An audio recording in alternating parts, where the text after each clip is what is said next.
Coming up next are the top 6 givers and takers quotes of the day. 1. What you send out is not always what you get back. Empaths attracts narcissists, givers attract takers. Good people attract bad. Don't change.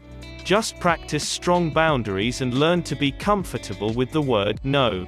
2. We are givers. Narcissists are takers. A giver must be the one who creates boundaries because takers never do. 3. Everybody is not your assignment. That's why you're drained. 4. Is a powerful picture of someone draining and losing themselves just to help others. 5. Is a quote by Adrian Michael.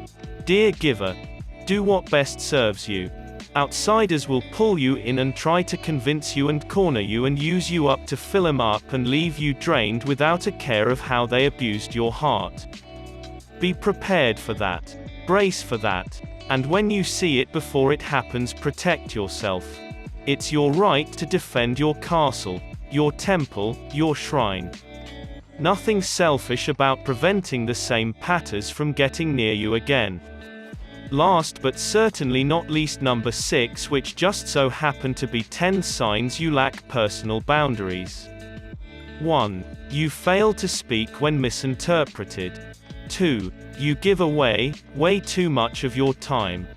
3. You agree when you actually feel like disagreeing. 4. You feel guilty for dedicating time for yourself. 5. You feel taken for granted by others. 6. You have toxic relationships. 7. You have chronic fears about what others think of you. 8. You overshare details about your life with others. 9. You constantly feel like the victim. 10. You attract people who try to control or dominate you. Setting healthy boundaries are essential when it comes to growth. As human beings, we should never stop seeking growth, as it connects us more and more to our purpose in life and overall personal fulfillment. A lot of us get lost as givers without any limits, forgetting that there are takers out there without limits as well who can drain us and push us further from accomplishing our personal goals set by ourselves for ourselves. The goal shouldn't be to not help, but to create a healthy balance that prevents us from helping achieve another person's goals at the expense of ours. Personally, from a giver's perspective, or someone who is overly giving, I should say, I have lost myself in giving advice.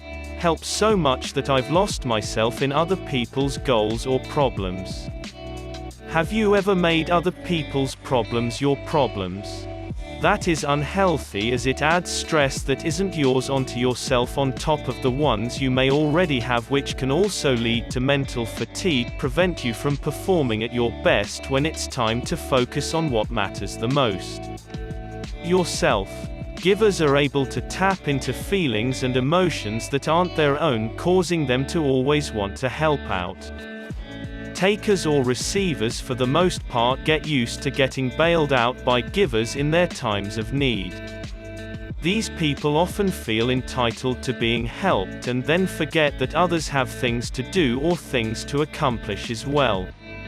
Most takers or receivers will often receive help, accomplish their goals, and never reach back to extend the helping hand to those who helped them.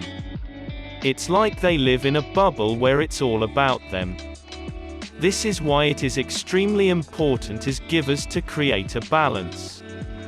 The problem isn't that we give, the problem is that we forget about ourselves or lose ourselves being so invested in other people's needs.